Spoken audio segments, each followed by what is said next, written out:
बिस्मिल्लाहिर्रहमानिर्रहीम। अस्सलाम वालेकुम। कैसे हैं आप? उम्मीद करती हूँ कि आप ठीक होंगे। अल्हम्दुलिल्लाह मैं भी ठीक हूँ। तो सबसे पहले सबको मेरी तरफ से रमज़ानुल मुबारक, बहुत बहुत मुबारक। तो आज मैं आपके लिए बहुत ही मज़ेदार स्नैक्स की रेसिपी लेकर आई जो बहुत ही क्रिस्पी बनते हैं। अंडों की रेसिपी है, हेल्थी रेसिपी है। रमज़ान मुबारक में आप अंडों की हेल्थी रेसिपी बनाएं और रमज़ान का मज़ा दोबारा करें। सबसे पहले मैंने यहाँ पे अंडे ले लिए हैं, तकरीबन 6 अदद। इसको मैंने उबाल के इसके 2 पीस कर लिए। अब इसके अंदर से मैं ना ये जो जर्दी है ना बाहर निकालूंगी, सफ़ेदी को बाहर अलहदा कर देंगे।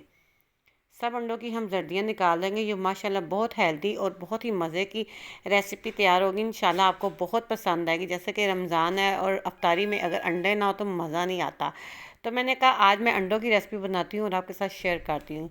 यहाँ पे सारी जो जर्दियाँ ना मैंने निकाल दिया, उसको मैंने जाग के अंदर डाल दिया। इसको हम ग्राइंड करके इसकी अच्छी सी सॉस तैयार करेंगे जर्दियों की।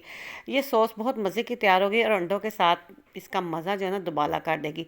इसके अंदर मैं डालूंगी मायोनीज़। तकरीबन 3 चम्मच इसके अंदर मायोनीज़ के जाएंगे इस सॉस को बनाने के लिए। काफ़ी थिक होती है, साथ चिपक गई, उतरने में मुश्किल हो रही है। और अब इसके अंदर 2 चम्मच मैं डालूंगी चिली सॉस के।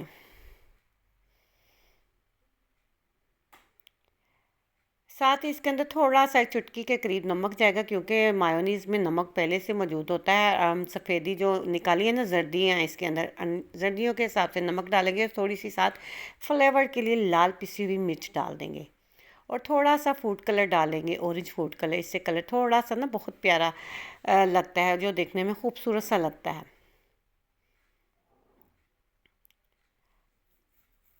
अब यहाँ पे मैं ऐसे ना ग्राइंड कर लूँगी तकरीबन 1 से 1.5 मिनट के लिए। बहुत अच्छी तरह से ग्राइंड हो जाएंगी जर्दियाँ जो है ना, मायोनीज़ के साथ बहुत अच्छी तरह से ग्राइंड हो जाएगी। और इसकी बहुत मज़े की ये ना, ये देखें कितनी अच्छी सॉस तैयार हो चुकी है। इसको मैंने जग से निकाल दी है।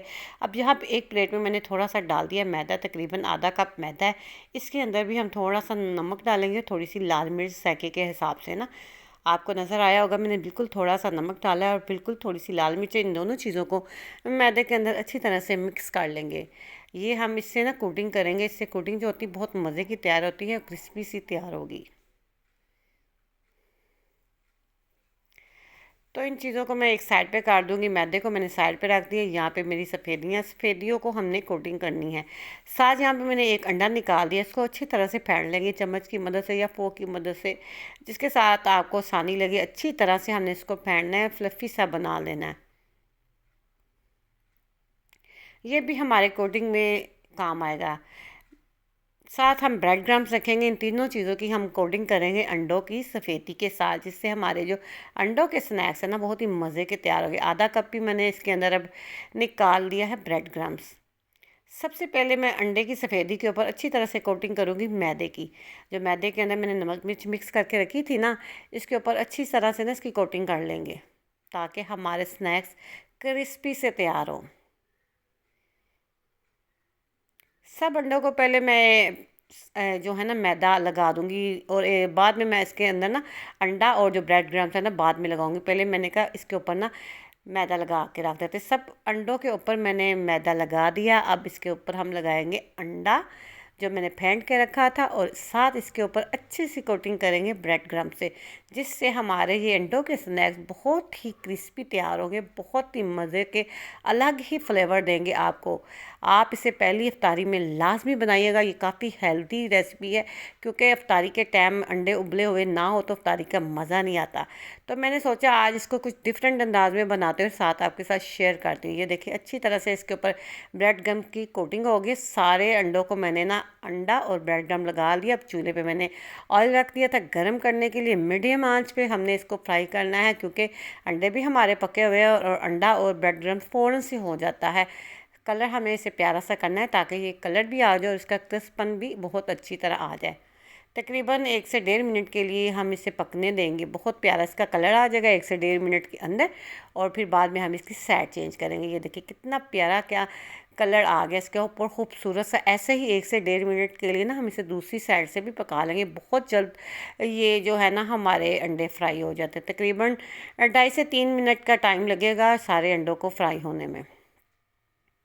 देखिए कितने प्यारे लग रहे हैं, बहुत हेल्दी है ये रेसिपी। आपने इफ्तारी में इसे लाजमी बनाना है और मुझे बताना भी अगर आपको मेरी रेसिपी पसंद आए तो आपने इसे लाइक शेयर भी करना है। और चैनल को जिन लोगों ने सब्सक्राइब नहीं ना किया हुआ, सब्सक्राइब लाजमी करना है। और यहाँ पे देखें हमारे अंडे जो है ना फ्राई हो चुके, एक एक करके मैं निकाल लूँगी स्ट्रेनर की मदद से, ताकि इसका ऑयल जो है ना सारा निकल जाए। अब बकाया के जो अंडे हैं ना वो भी मैं इसके अंदर डाल के फ्राई कर लूँगी। यकीन माने जब आपने इसे बनाना है ना, आपके बच्चों को ने तो इसका फ़ैन हो जाना है। यहाँ पे देखें माशाल्लाह से सारे अंडे मेरे फ्राई हो चुके हैं। अब जो मैंने इसकी सॉस बनाई थी ना जर्दी और मायोनीज़ की, ये जो अंडों की खाली जगह थी जिसके अंदर से मैंने जर्दियाँ निकाली थी, उसके अंदर मैंने सॉस लगा दी, साथ हल्की हल्की केचप लगा दी है। देखे साथ वही सॉस मैंने और रखी, साथ केचप, जिसके साथ आपका दिल चाहता है लगाए, खाएँ, इंजॉय करें। बहुत ही मज़े की है। तो इसके साथ ही मुझे दी इजाज़त।